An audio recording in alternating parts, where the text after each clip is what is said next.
아직도 핵무기가 전부라고 생각하시나요? 그렇다면 이 영상을 꼭 보셔야 합니다. 핵무기는 실제 사용이 거의 금기시되므로 억지력 외엔 실전 투입 가능성은 제로에 가깝습니다. NPT 등 국제조약으로 보유, 실험, 배치가 엄격히 제한되죠. 또한 핵탄두 장착 운반체 가동 준비와 이동에 수시간 이상 소요돼 긴급 대응성에서 불리합니다. 개발과 제작, 보관과 폐기 비용은 수천억 원이 필요하죠. 과시용에 불과한 핵무기와 다르게 실전에서 세계 최강급 전투력을 가진 무기를 한국이 보유하고 있다는 사실에 군사 전문가들이 경악하며 연구에 착수했다고 합니다. 과연 어떤 사연인지 오늘의 사연 시작하겠습니다. 저는 제임스 로렌스 웨스트브룩입니다. 런던 국제전략연구소에서 일하고 있었어요. 벌써 20년째 세계 각국의 군사력을 분석하는 일을 하고 있었죠. 매일 아침 사무실에 앉아서 각 나라들의 무기와 군대에 대한 보고서를 읽고 있었습니다. 그런데 저한테는 확고한 믿음이 하나 있었어요. 진짜 강한 나라는 핵무기를 가진 나라뿐이라는 생각이었죠. 핵무기가 없으면 아무리 군대가 많아도 소용없다고 생각하고 있었습니다. 사무실에서 동료들과 이야기할 때마다 같은 말을 하고 있었어요. 핵무기가 없다면 그건 진짜 군사력이 아니야. 이런 식으로 말이죠. 미국, 러시아, 중국, 프랑스, 영국, 인도, 파키스탄, 이스라엘 이런 나라들만 진짜 강한 나라라고 생각하고 있었습니다. 다른 나라들은 별로 관심이 없었어요. 특히 아시아의 작은 나라들 말이에요. 일본은 기술은 좋지만 핵무기가 없으니까 한계가 있다고 생각했고요. 한국 같은 나라는 아예 눈에 들어오지도 않았습니다. 분단된 나라니까 긴장감은 있겠지만 결국 미국 해구산에 의존하는 나라 아닌가 이렇게 생각하고 있었어요. 11월의 런던은 늘 그렇듯이 흐리고 우울했습니다. 저는 사무실에서 따뜻한 커피를 마시며 각국의 국방비 보고서를 보고 있었어요. 책상 위에는 핵보유국들의 자료만 가득 쌓여 있었습니다. 비핵보유국 자료들은 습관적으로 한쪽 구석으로 밀어두고 있었죠. 그날도 마찬가지였어요. 한국의 군사력 평가서가 눈에 들어왔지만 이것도 나중에 보자며 한쪽으로 밀어두려고 하고 있었습니다. 그런데 우연히 한 문장이 눈에 확 들어왔어요. 한국은 충분한 우라늄 농축 기술과 핵개발 능력을 보유하고 있으나 NPT 체제를 준수하며 핵개발을 포기하고 있다. 이 문장을 읽는 순간 손이 멈췄습니다. 뭔가 이상했어요. 능력이 있는데도 핵무기를 만들지 않는다고요? 왜죠? 저는 그 자리에 가만히 앉아서 생각하고 있었습니다. 제가 알고 있던 국제정치 이론과는 맞지 않았어요. 나라들은 자기를 지키려면 최대한 강한 무기를 만들려고 하는 거 아닌가요? 특히 북한 같은 위험한 이웃이 있는데 말이에요. 그런데 한국은 핵무기를 만들 수 있으면서도 안 만들고 있다니 호기심이 생겼습니다. 저는 한국에 대한 자료를 본격적으로 찾아보기 시작했어요. 컴퓨터를 켜고 인터넷으로 이것저것 검색하고 있었습니다. 파면 팔수록 놀라운 사실들이 나오고 있었어요. 조선업 세계 1위, 반도체 메모리 세계 1위, 디스플레이 세계 1위, 배터리 세계 1위. 이런 기술력이면 군사 기술도 상당할 텐데 말이에요. 더 깊이 들어가니 정말 놀라운 내용들이 계속 나오고 있었습니다. 핵연료 사이클의 모든 단계를 가지고 있다고 나와 있었어요. 우라늄 농축 기술도 있고 플루토늄 추출 기술도 있고 심지어 고농축 우라늄 생산 능력까지 있다고 했습니다. 핵무기를 만들려면 필요한 모든 기술을 다 가지고 있었던 거예요. 저는 의자에 등을 기대고 천장을 바라보고 있었습니다. 정말 이상하네. 왜 만들지 않는 거지? 이런 생각이 계속 머릿속을 맴돌고 있었어요. 그때 동료인 마이클이 제 옆을 지나가면서 물어봤습니다. 제임스, 뭘 그렇게 열심히 보고 있어? 한국 자료를 보고 있는데 정말 이상해. 이 나라는 핵무기를 만들 수 있는 능력이 충분한데도 만들지 않고 있어. 마이클이 어깨를 으쓱하며 대답했어요. 아, 그거? 미국과의 동맹 때문이겠지. 괜히 핵무기 만들어서 제재받느니 미국 해구산에 의존하는 게 낫다고 판단한 거 아닐까? 하지만 뭔가 석연치 않았습니다. 진짜 그런 이유일까요? 아니면 다른 전략이 있는 건 아닐까요? 저는 계속 의심하고 있었어요. 그러다가 한국의 재래식 무기 개발 현황을 보게 됐습니다. K 흑표 전차, KF-21 보람의 전투기, 그리고 K-139 천무 다연장 로켓 시스템이라는 게 있더군요. K-139 천무. 저는 이 이름을 소리내어 읽어보고 있었습니다. 이름부터 범상치 않았어요. 자료를 더 자세히 읽어보니 입이 벌어졌습니다. 239mm 로켓을 80km까지 쏠 수 있다고 나와 있었어요. 게다가 GPS 유도까지 된다고 했습니다. 클러스터 탄두로 광역 살상까지 가능하다고 설명되어 있었죠. 저는 모니터 앞에서 눈을 깜빡이며 다시 한번 읽어보고 있었습니다. 정말 믿기지 않았어요. 이게 정말 가능한 일인가 하는 생각이 들고 있었습니다. 그 순간 뭔가 이상한 느낌이 들기 시작했어요. 제가 지금까지 가지고 있던 생각들이 흔들리기 시작하고 있었습니다. 핵무기만이 진짜 군사력이라고 믿고 있던 저희 신념이 조금씩 균열이 가고 있었어요. 커피가 식어가고 있었지만 저는 계속 자료를 읽고 있었습니다. 밖에서는 런던에 차가운 비가 내리고 있었고 사무실 안은 따뜻했지만 제 마음속에는 새로운 의문들이 생겨나고 있었습니다. 다음 날 아침 저는 일찍 사무실에 나와 있었습니다. 밤새 K139 천무에 대한 생각이 머릿속에서 계속 맴돌고 있었거든요. 커피 한 잔을 만들어 놓고 컴퓨터 앞에 앉아서 한국에 대한 자료를 더 찾아보기 시작했어요. 호기심이 폭발하고 있었습니다. 저는 평소에 그런 사람이었어요. 뭔가 궁금한 게 생기면 끝까지 파봐야 직성이 풀리는 성격이었죠. 그래서 한국에 대해 더 자세히 알아보고 있었습니다. 자료를 보면 볼수록 정말 놀라웠어요. 한국이 이렇게 기술이 발달한 나라였다니. 제가 지금까지 무시하고 있었던 게 얼마나 잘못된 일인지 깨닫고 있었습니다. 먼저 조선업을 보니까 세계 1위더군요. 큰 배를 만드는 기술이 세계에서 가장 뛰어나다는 뜻이었어요. 그리고 반도체도 메모리 분야에서는 세계 1위였습니다. 컴퓨터나 스마트폰에 들어가는 중요한 부품을 가장 잘 만드는 나라였던 거예요. 디스플레이도 세계 1위, 배터리도 세계 1위, 텔레비전 화면이나 전기차 배터리 같은 것들을 가장 잘 만들고 있었습니다. 이 정도 기술력이면 군사 무기도 상당할 텐데 하는 생각이 들고 있었어요. 더 깊이 파고 들어가니 정말 충격적인 사실들이 계속 나오고 있었습니다. 한국이 핵무기를 만들 수 있는 모든 기술을 가지고 있다는 게 확실해졌어요. 핵연료를 만드는 모든 과정을 다 알고 있었습니다. 우라늄이라는 물질을 농축하는 기술도 있고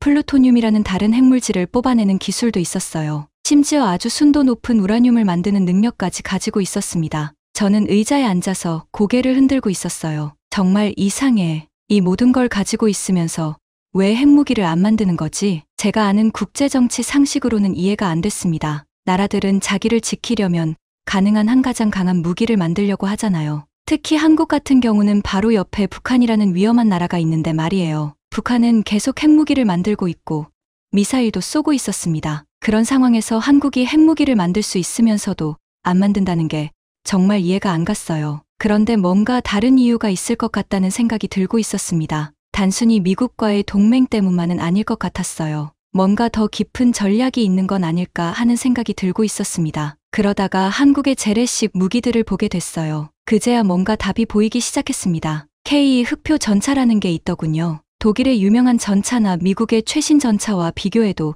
전혀 뒤지지 않는 성능이었어요. KF-21 보람의 전투기도 있었습니다. 이것도 세계 최고 수준의 성능을 가진 전투기였어요. 한국이 혼자서 만든 전투기라고 나와 있었습니다. 다른 나라 기술을 베껴서 만든 게 아니라 처음부터 끝까지 자기들이 개발한 거였어요. 그리고 K139 천무가 나왔습니다. 이 무기를 자세히 보면서 저는 정말 충격을 받고 있었어요. 239mm짜리 큰 로켓을 80km나 멀리 쏠 수 있다고 나와 있었습니다. 80km면 정말 먼 거리예요. 서울에서 쏘면 인천까지 날아갈 수 있는 거리였어요. 게다가 GPS로 정확하게 유도된다고 했습니다. 위성을 이용해서 정확한 위치를 찾아가는 거였어요. 그러면 실수로 엉뚱한 곳을 때릴 가능성이 거의 없다는 뜻이었습니다. 더 놀라운 건 클러스터 탄두라는 게 있다는 거였어요. 이게 뭔지 찾아보니 하나의 큰 폭탄 안에 작은 폭탄들이 수백 개씩 들어있는 거더군요. 터지면 작은 폭탄들이 사방으로 흩어져서 넓은 지역을 한꺼번에 공격할 수 있었습니다. 저는 모니터를 보면서 입을 벌리고 있었어요. 이게 정말 가능한 일인가? 이런 생각이 계속 들고 있었습니다. 자료를 더 보니 8발을 한꺼번에 쏠 수 있다고 나와 있었어요. 8발이면 작은 폭탄이 몇천 개씩 나오는 거 아닌가요? 그러면 축구장 몇 개를 합친 만한 넓은 지역을 완전히 쑥대밭으로 만들 수 있다는 뜻이었습니다. 정확도도 놀라웠어요. CEP 10m 이내라고 나와 있었는데 이게 뭔지 찾아보니 반지름 10m 안에 명중한다는 뜻이었어요. 80km나 멀리서 쏘는데 10m 안에 맞힌다니 이건 정말 대단한 정확도였습니다. 저는 의자에 등을 기대고 천장을 바라보고 있었어요. 머릿속이 복잡해지고 있었습니다. 제가 지금까지 믿고 있던 것들이 흔들리기 시작하고 있었거든요. 핵무기만이 진짜 군사력이다 이렇게 생각해왔는데 이 K139 천무를 보니까 핵무기가 아니어도 엄청나게 강력할 수 있다는 걸 깨닫고 있었습니다. 핵무기는 분명히 강해요. 하지만 너무 강해서 실제로 쓰기가 어렵잖아요. 핵무기를 쓰면 온 세상이 난리가 나고 방사능 때문에 그 지역을 오랫동안 사용할 수 없게 돼요. 하지만 K139 천문은 달랐습니다. 핵무기만큼 강력하면서도 실제로 사용할 수 있는 무기였어요. 정확한 곳만 골라서 공격할 수 있고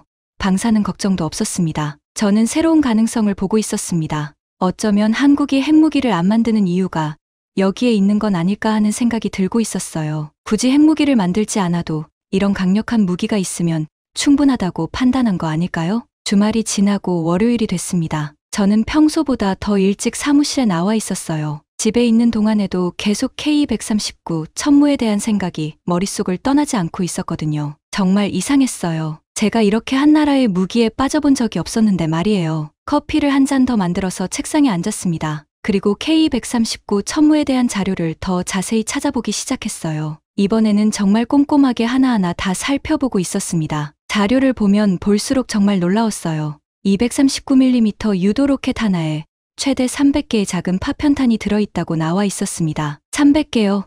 하나의 로켓에서 300개의 작은 폭탄이 나온다는 얘기였어요. 저는 계산기를 꺼내서 계산해보고 있었습니다. K139 천무는 한 번에 8발을 쏠 수 있다고 했으니까 8 곱하기 300을 하면 2400개가 나오는군요. 한 번 발사로 2400개의 작은 폭탄이 목표 지역에 쏟아진다는 뜻이었어요. 이건 거의 전술핵 수준의 파괴력이 아닌가. 저는 혼자 중얼거리고 있었습니다. 전술핵이라는 건 작은 핵무기를 말하는데 K139 천무의 파괴력이 그 정도로 강하다는 생각이 들고 있었어요. 하지만 핵무기와는 완전히 다른 점이 있었습니다. 핵무기는 방사능이라는 무서운 독이 나오잖아요. 그 독 때문에 폭발한 곳 주변은 오랫동안 사람이 살 수 없게 돼요. 하지만 K139 천무는 그런 독이 없었습니다. 폭발하고 나면 그 자리를 다시 사용할 수 있었어요. 더욱 놀라운 건 정확도였습니다. CEP 10m 이내라고 나와 있었는데 이게 얼마나 정확한 건지 비교해보고 있었어요. 핵무기는 아무리 정확해도 워낙 파괴력이 크다 보니까 대충 맞히면 됐어요. 하지만 K139 천무는 정확히 원하는 곳만 골라서 맞힐 수 있었습니다. 80km나 멀리서 쏘는데 10m 오차 안에 맞힌다니 이건 정말 대단한 기술이었어요. 런던에서 도버까지의 거리가 대략 그 정도 되는데 그 먼 거리에서 작은 건물 하나를 정확히 맞힐 수 있다는 뜻이었습니다. 저는 점점 더 놀라고 있었어요. 이게 정말 가능한 일인가? 이런 생각이 계속 들고 있었습니다. 그래서 영국 국방부에서 일하는 친구 톰 하리슨에게 전화를 걸어봤어요. 톰은 영국군의 무기 전문가였습니다. 혹시 K139 천무에 대해 알고 있는지 궁금했거든요. 톰, 지금 시간 있어. 궁금한 게 하나 있는데. 응, 뭔데? 한국의 K139 천무에 대해 들어본 적 있어? 전화기 너머로 톰이 잠시 생각하는 소리가 들렸어요. 그러더니 대답했습니다. 아, 그거? 최근에 우리도 관심을 가지고 지켜보고 있어. 솔직히 말하면 꽤 인상적이야. 인상적이라고? 응, 사거리, 정밀도, 파괴력 모든 면에서 기존의 다연장 로켓과는 차원이 다르거든. 우리가 가진 MLRS와 비교해봐도 성능상 우위에 있어. 톰의 말을 듣고 저는 더욱 놀라고 있었습니다. 영국군도 인정하는 무기라니. MLRS는 영국군이 사용하는 다연장 로켓인데 그것보다도 성능이 좋다는 얘기였어요. 특히 뭐가 좋은 거야? 유도 정밀도하고 다양한 탄종 운용 능력이 정말 놀라워. 우리 무기로는 흉내낼 수 없는 수준이야. 전화를 끊고 나서 저는 더 깊은 생각에 빠져 있었습니다. 영국 국방부 전문가도 인정하는 무기라니. 이건 정말 특별한 무기가 분명했어요. 그날 밤 집에 돌아가서도 계속 생각하고 있었습니다. 침대에 누워서 천장을 바라보며 한 가지 생각이 계속 맴돌고 있었어요. 어쩌면 내가 틀렸을지도 모른다. 20년 동안 제가 확신해온 생각이 흔들리고 있었습니다. 핵무기만이 진정한 군사력이다. 이런 믿음이 조금씩 균열이 가고 있었어요. K139 천무의 성능을 분석하면 할수록 이 무기가 핵무기와 비교해서 결코 뒤지지 않는다는 확신이 들고 있었습니다. 아니, 어떤 면에서는 핵무기보다 더 우월할 수도 있다는 생각까지 들고 있었어요. 첫 번째로 실제로 사용할 수 있다는 점이었습니다. 핵무기는 워낙 파괴력이 크고 방사능 때문에 실제로 사용하기가 정말 어려워요. 사용하는 순간 온 세계가 난리가 나고 그 나라는 국제사회에서 완전히 따돌림을 당하게 돼요. 하지만 K139 천무는 다르죠. 재래식 무기로 분류되기 때문에 상대적으로 사용하기 쉬웠어요. 물론 전쟁이 일어나야 사용할 수 있겠지만 적어도 핵무기처럼 사용을 꺼릴 필요는 없었습니다. 두 번째로 정밀도였어요. 핵무기는 광범위한 지역을 완전히 초토화시키죠. 하지만 정작 정말 중요한 목표물을 정확히 파괴하지 못할 수도 있어요. 너무 강하다 보니까 주변까지 다 날려버리거든요. 반면 K139 천무는 정확히 원하는 목표만 골라서 파괴할 수 있었습니다.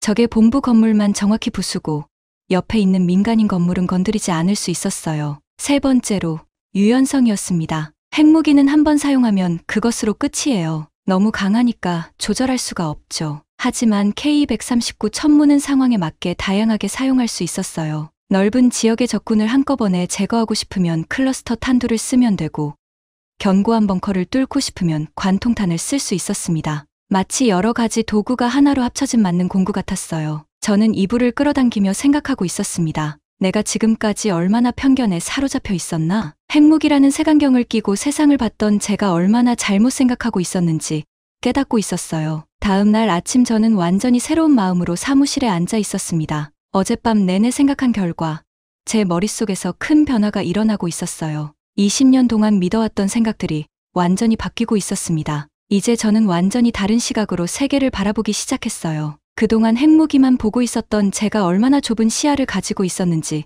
깨닫고 있었습니다. 한국의 군사력을 다시 한번 살펴보기 시작했어요. 이번에는 핵무기라는 색안경을 벗고 보고 있었습니다. 그랬더니 정말 놀라운 것들이 보이기 시작했어요. K139 천무뿐만 아니라 다른 무기들도 모두 세계 최고 수준이었습니다. K 흑표 전차를 자세히 보니 독일의 유명한 레오파르트의 전차나 미국의 에미레이 전차와 비교해도 전혀 뒤지지 않았어요. 아니, 어떤 면에서는 더 나은 것 같았습니다. 레오파르트이는 독일이 자랑하는 세계 최고의 전차 중 하나였어요. 에미레이는 미군이 사용하는 최신 전차였고요. 그런데 한국의 K 흑표가 이들과 어깨를 나란히 할 수 있다니 정말 믿기지 않았습니다. KF-21 보람의 전투기도 마찬가지였어요. 이 전투기는 4.5세대 전투기라고 분류되고 있었는데 이게 어떤 의미인지 찾아봤습니다. 4세대와 5세대, 전투기의 중간 단계라는 뜻이었어요. 거의 5세대에 가까운 성능을 가지고 있다는 얘기였습니다. 5세대 전투기라는 건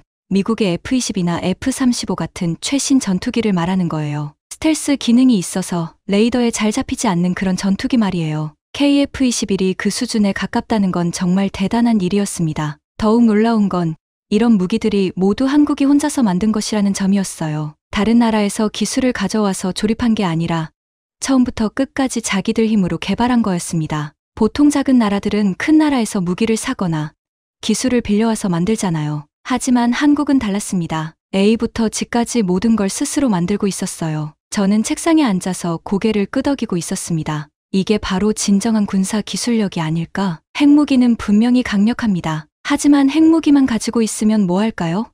실제로 사용할 수 없다면 그건 그냥 겁주기용 도구일 뿐이에요. 반면 K139 천무 같은 무기는 어떨까요? 실제로 사용할 수 있는 강력한 힘이었어요. 상황이 생기면 바로 쓸 수 있는 진짜 무기였습니다. 저는 동료들에게 제 생각을 말해보기로 했어요. 점심시간에 카페테리아에서 만났을 때 이야기를 꺼내봤습니다. 여러분, 한국의 K139 천무에 대해 어떻게 생각하세요? 동료들은 대부분 고개를 갸우뚱하고 있었어요. 잘 모르겠다는 표정이었습니다. 제임스, 그게 뭔데?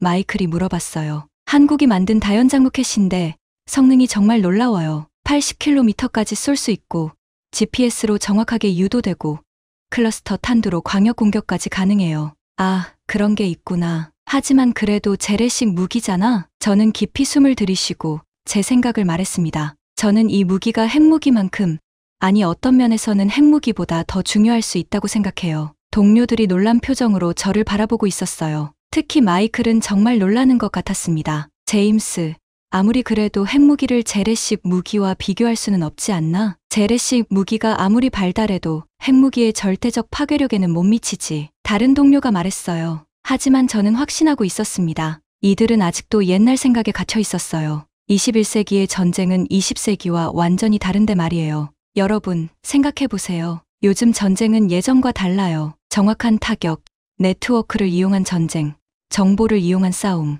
이런 새로운 방식에서는 핵무기보다 K139, 천무 같은 정밀 유도, 무기가 훨씬 효과적일 수 있어요. 동료들은 여전히 회의적인 표정이었어요. 하지만 저는 포기하지 않았습니다. 핵무기는 너무 강해서 실제로 쓸 수가 없어요. 쓰는 순간 온 세계가 난리가 나거든요. 하지만 K139 천무는 달라요. 필요할 때 실제로 사용할 수 있는 무기예요. 그래도 파괴력 면에서는 마이클이 말하려고 했지만 저는 말을 이었습니다. 파괴력도 만만치 않아요. 8발을 동시에 쏘면 2,400개의 작은 폭탄이 쏟아져요. 이건 거의 전술핵 수준의 파괴력이에요. 게다가 정확도는 핵무기보다 훨씬 좋고요. 동료들이 조금씩 관심을 보이기 시작했어요. 하지만 여전히 완전히 납득하지는 못하는 것 같았습니다. 저는 계속 설명했어요. 그리고 유연성도 있어요. 상황에 따라 다른 종류의 탄두를 쓸 수 있거든요. 광역 공격이 필요하면 클러스터 탄두를, 견고한 목표물에는 관통탄을 쓸 수 있어요.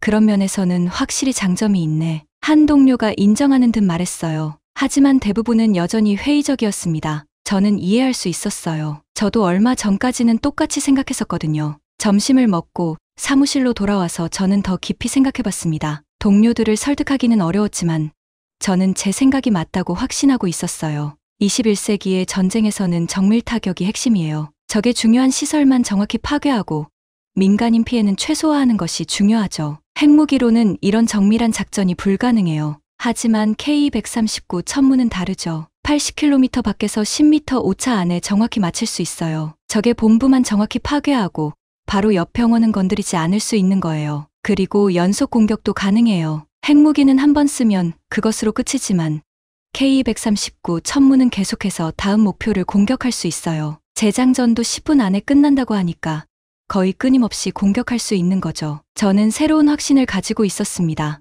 핵무기 시대는 지나가고 있었어요. 이제는 정밀하고 실용적인 무기의 시대가 오고 있었습니다. 몇 주가 지나면서 저는 점점 더 확신을 가지게 됐습니다. 한국에 대한 제 생각이 완전히 바뀌고 있었어요. 이제는 한국을 단순히 분단된 작은 나라로 보지 않고 있었습니다. 정말 놀라운 군사 기술을 가진 나라로 보기 시작했어요. 매일 아침 사무실에 출근해서 가장 먼저 하는 일이 한국 관련 뉴스를 찾아보는 것이었습니다. K-139 천무에 대한 새로운 소식이 있는지, 다른 무기 개발 소식은 없는지 계속 확인하고 있었어요. 그러던 어느 날 정말 흥미로운 기사를 발견했습니다. 한국이 천무대대라는 특별한 부대를 만들어서 K-139 천무를 운용하고 있다는 내용이었어요. 수도권과 전방 지역의 중요한 곳곳에 배치해서 실제로 사용하고 있다는 얘기였습니다. 정말 실전에서 쓰고 있구나. 저는 혼자 중얼거리고 있었습니다. 더 놀라운 건 한미연합훈련에서 실제로 발사훈련을 했다는 내용이었어요. 미군의 MLRS와 함께 동시에 발사해서 협력훈련을 했다고 나와 있었습니다. 이건 정말 대단한 일이었어요. 미군이 인정했다는 뜻이었거든요. 미국은 세계에서 가장 강한 군대를 가진 나라예요. 그럼 미국이 한국의 K-139 천무와 함께 훈련을 한다는 건 이 무기의 성능을 인정한다는 의미였습니다. 저는 더 자세한 정보를 찾아보기 시작했어요. 그러다가 정말 놀라운 사실들을 발견했습니다. 재장전 시간이 10분 이내라고 나와 있었어요. 8발을 다 쏘고 나서 새로운 로켓을 다시 장착하는데 10분밖에 안 걸린다는 뜻이었습니다. 이건 정말 빠른 속도였어요. 자동장전 장치라는 게 있어서 사람이 직접 하나하나 넣을 필요가 없었습니다. 기계가 알아서 척척 장전해주는 거였어요. 그래서 이렇게 빠르게 재장전할 수 있었던 거죠. 그리고 발사 후 신속이동이라는 전술을 쓸 수 있다고 나와 있었습니다. 영어로는 shoot and scoot라고 하는데 쏘고 나서 바로 도망가는 전술이에요. 왜 이런 전술이 중요한지 생각해봤어요. 로켓을 쏘면 적이 어디서 쐈는지 알아낼 수 있거든요. 그러면 적이 그 자리를 역으로 공격할 수 있어요. 그래서 쏘고 나서 빨리 자리를 옮겨야 하는 거죠. K-139 천무는 6륜 차량에 실려 있어서 최대 시속 100km로 달릴 수 있었습니다. 고속도로에서 차들이 달리는 속도로 움직일 수 있는 거예요. 그래서 로켓을 쏘고 나서 빠르게 다른 곳으로 이동할 수 있었습니다. 저는 이런 능력들을 하나하나 분석하면서 점점 더 놀라고 있었어요. 이건 단순한 무기가 아니었습니다. 완전히 새로운 개념의 전투 시스템이었어요. 전술 데이터 링크라는 것도 있다고 나와 있었습니다. 이게 뭔지 찾아보니 다른 부대나 본부와 실시간으로 정보를 주고받을 수 있는 시스템이었어요. 무인기나 위성에서 보내주는 정보를 바로 받아서 목표물을 정확히 파악할 수 있었습니다. 이건 정말 21세기형 무기구나. 저는 감탄하고 있었습니다. 예전 무기들은 혼자서 싸워야 했어요. 하지만 K-139 천무는 달랐습니다. 다른 부대들과 연결되어서 함께 작전을 수행할 수 있었어요. 마치 거대한 네트워크의 한 부분처럼 움직이는 거였습니다. 그러던 중 정말 흥미로운 소식을 들었어요. 한국이 K-139 천무를 다른 나라에 수출하려고 한다는 뉴스였습니다. 동남아시아와 중동 국가들이 관심을 보이고 있다고 나와 있었어요. 이건 정말 중요한 의미였습니다. 다른 나라들도 K-139 천무의 성능을 인정하고 있다는 뜻이었거든요. 만약 성능이 별로라면 누가 사려고 하겠어요? 저는 어느새 한국의 군사 기술에 완전히 빠져 있었습니다. 처음에는 단순한 호기심이었는데 이제는 정말 존경하는 마음까지 생기고 있었어요. 한국이 핵무기를 만들 수 있는 능력이 있으면서도 만들지 않는 이유를 이제는 완전히 이해할 수 있었습니다. 굳이 핵무기를 만들지 않아도 충분히 강력한 무기를 가지고 있었거든요. K139 천무 같은 무기가 있으면 핵무기가 필요 없을 수도 있었어요. 아니, 어떤 면에서는 핵무기보다 더 유용할 수도 있었습니다. 핵무기는 너무 강해서 실제로 쓰기 어려워요. 하지만 K139 천무는 필요할 때 실제로 사용할 수 있는 무기였어요. 그리고 상황에 맞게 조절해서 쓸 수도 있었습니다. 저는 이제 한국을 보는 시각이 완전히 바뀌었습니다. 이 나라는 정말 똑똑한 전략을 가지고 있었어요. 세계가 핵무기에만 집중하고 있는 사이에 조용히 더 실용적이고 효과적인 무기를 개발하고 있었던 거예요. 그리고 저는 깨달았습니다. 제가 지금까지 군사력을 평가하는 방식이 틀렸다는 것을요. 핵무기 보유 여부만 보고 나라의 군사력을 판단하는 건 너무 단순한 생각이었어요. 진정한 군사력은 실제로 사용할 수 있는 무기를 얼마나 가지고 있느냐에 달려 있었습니다. 그리고 그 무기들이 얼마나 정밀하고 효과적이냐가 중요했어요. 한국은 바로 그런 무기들을 가지고 있었습니다. K139 천무는 그 대표적인 예였고요. 이 나라는 21세기형 군사력의 모범을 보여주고 있었어요. 저는 이제 확신했습니다. 앞으로 세계 군사력의 판도가 바뀔 것이라고 말이에요. 핵무기만 가지고 으스대던 시대는 지나가고 있었어요. 이제는 한국처럼 실용적이고 정밀한 무기를 가진 나라들이 진정한 강국이 될 거라는 생각이 들고 있었습니다. 이제 몇 달이 지났습니다. 저는 완전히 새로운 사람이 되어 있었어요. 세상을 보는 눈이 완전히 바뀌었습니다. 20년 동안 제가 믿어왔던 모든 것들이 흔들렸고 새로운 깨달음을 얻고 있었어요. 매일 아침 사무실에 앉아서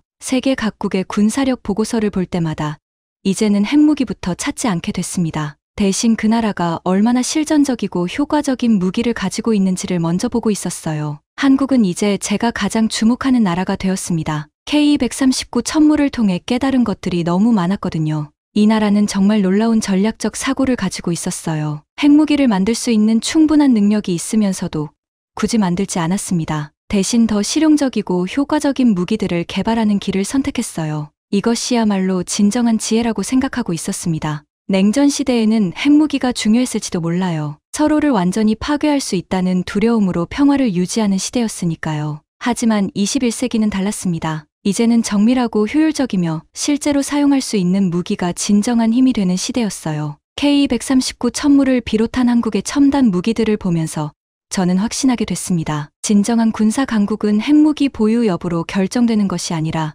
얼마나 실전적이고 효과적인 무기 체계를 보유하고 있느냐로 결정된다는 것을요. 세계의 언론들을 보면 여전히 핵무기에만 관심을 집중하고 있었어요. 북한이 핵실험을 하면 온 세상이 떠들썩했고 이란이 우라늄을 농축한다고 하면 모든 나라가 긴장했습니다. 하지만 정작 K139 천무 같은 혁신적인 무기가 개발되어도 큰 주목을 받지 못하고 있었어요. 저는 이런 상황이 정말 아이러니하다고 생각하고 있었습니다. 세계가 핵무기라는 거대한 눈가리개에 가려져서 진짜 중요한 것들을 놓치고 있는 거 아닌가요? 핵무기는 분명히 강력합니다. 하지만 너무 강해서 실제로 사용하기 어려워요. 게다가 한번 사용하면 그 나라는 국제사회에서 완전히 고립되게 됩니다. 그래서 핵무기는 결국 겁주기용 도구일 뿐이에요. 하지만 K139 천무는 달랐습니다. 핵무기만큼 강력하면서도 실제로 사용할 수 있는 무기였어요. 상황에 맞게 조절해서 쓸 수도 있고 정확한 목표만 골라서 공격할 수도 있었습니다. 저는 이제 동료들에게 다른 이야기를 하고 있었어요. 예전처럼 핵무기가 없으면 군사력이 아니다라고 말하지 않았습니다.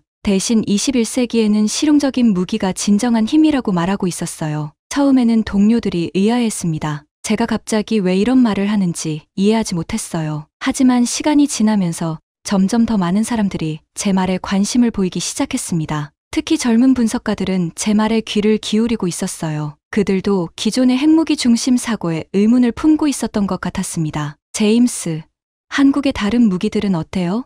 한 젊은 동료가 물어봤어요. 정말 놀라워. K 흑표 전차나 KF-21 보람의 전투기도 모두 세계 최고 수준이야. 게다가 모두 자체 기술로 만든 거거든. 자체 기술로요? 그래. 다른 나라 기술을 베끼거나 수입한 게 아니라 처음부터 끝까지 자기들이 개발한 거야. 이게 얼마나 대단한 일인지 알아? 젊은 동료의 눈이 반짝이고 있었어요. 새로운 관점에 흥미를 느끼는 것 같았습니다. 저는 계속 설명했어요. 요즘 전쟁은 예전과 완전히 달라. 정밀 타격, 네트워크 중심 전쟁, 정보전 이런 것들이 중요해. 이런 새로운 전쟁 방식에서는 핵무기보다 한국의 K239, 천무 같은 정밀 유도 무기가 훨씬 효과적이야. 동료들이 점점 더 관심을 보이기 시작했어요. 제가 가져온 한국 무기 자료들을 함께 보면서 놀라워하고 있었습니다. 정말 이런 성능이 가능한 거예요? 물론이야. 이미 실전에 배치되어서 훈련도 하고 있어. 미군과 함께 연합훈련까지 했다고 하더군. 저는 이제 확신을 가지고 새로운 이야기를 하고 있었습니다. 앞으로 군사력을 평가할 때는 핵무기 보유 여부만 보지 않을 거라고 말이에요. K239 천무가 보여준 것처럼 진정한 군사력은 얼마나 혁신적이고 실전적인 무기 체계를 보유하고 있느냐에 달려 있다는 것을 알았기 때문입니다. 한국은 이런 면에서 정말 놀라운 나라였어요. 핵무기라는 20세기의 낡은 사고에서 벗어나서 진정으로 실용적이고 효과적인 미래형 무기 체계를 개발하고 있었습니다. 앞으로 세계 군사력의 판도가 크게 바뀔 것이라고 저는 생각하고 있었어요. 핵무기만 가지고 으스대던 나라들의 시대는 지나갈 거예요. 대신 한국처럼 실용적이고 정밀한 무기를 가진 나라들이 진정한 강국이 될 겁니다. 세계는 아직도 핵무기에만 집중하고 있지만 저는 다른 곳을 보고 있었어요. 한국 같은 나라들이 조용히 준비하고 있는 미래를 보고 있었습니다. K239 천무는 그 시작일 뿐이에요. 한국은 앞으로도 계속해서 더 놀라운 무기들을 개발할 것이고 세계 군사사의 새로운 장을 열어갈 것이라고 확신하고 있었습니다. 저는 그 역사적 순간의 목격자가 된 것을 자랑스럽게 생각하고 있었어요. 그리고 더 이상 핵무기라는 편견에 사로잡히지 않는 새로운 군사 분석가가 되었다는 것에 뿌듯함을 느끼고 있었습니다.